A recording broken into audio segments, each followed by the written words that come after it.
Let's say you're in a room with me and I'm about to die. And I don't have any belief. I don't have any foundation to stand upon that's going to support me as I die. What do you try to share with me? How do you try to speak to me? I'm dying and I don't believe. Well, it depends very much on how far you are gone. If you are pretty far gone, I will hold your hand, or I will try and massage your feet, and I will just be present to you, and I will mediate this communion that we belong together, and this sense of belonging. But if you are still a ways off from dying, and if you can still talk, and if you are still alert and so forth, then I will ask you some things about your life.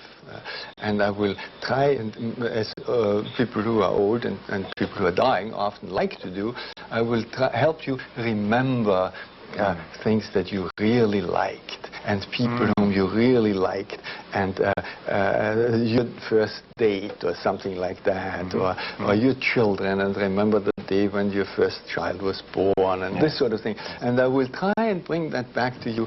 And whether I will say it or not, that depends completely on the circumstances.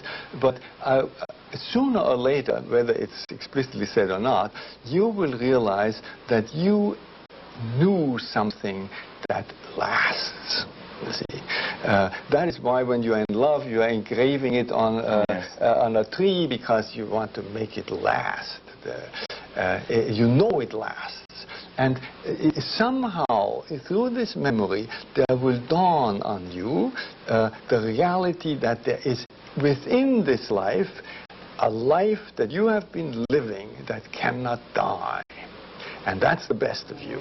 And that is the life that we all share. That is why the sense of belonging is so important. If you can't say anything anymore, just hold them and give them a sense of belonging.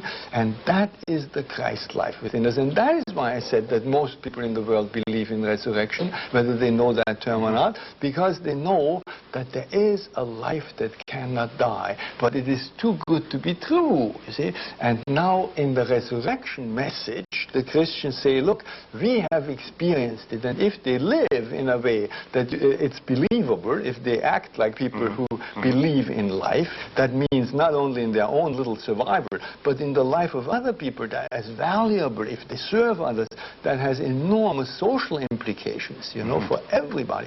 If they believe in that indestructible life that is in every person, then that is a life that has overcome death.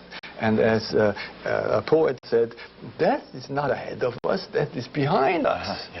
That lies behind us as Christians. So that, in a sense, goes back to something that you said earlier about you can't really die until you fully live, and you can't really fully live until you are able to die and to let go and give up. And now you're suggesting that this notion of resurrection has something to do in some mysterious way with that which lasts.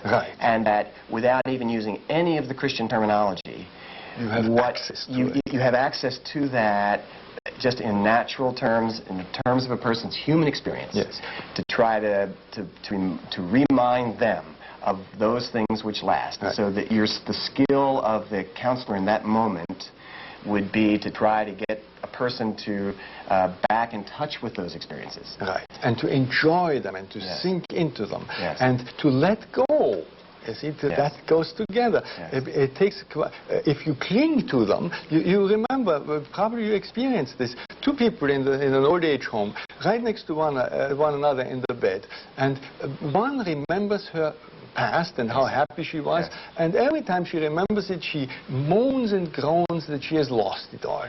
And the other one remembers similar things and always says how grateful I am, how lucky I was, and is happy and dies happily. So it's only this switch of being grateful that means letting go. It is inseparable from one another. And that takes a lot of effort. And because at the time of death we will be probably sick and decrepit and weak and not at our best, and it takes that much effort, we better make this effort now. So I would say die while you're alive, because when it comes to dying, you might not be well enough to really die. You really do this.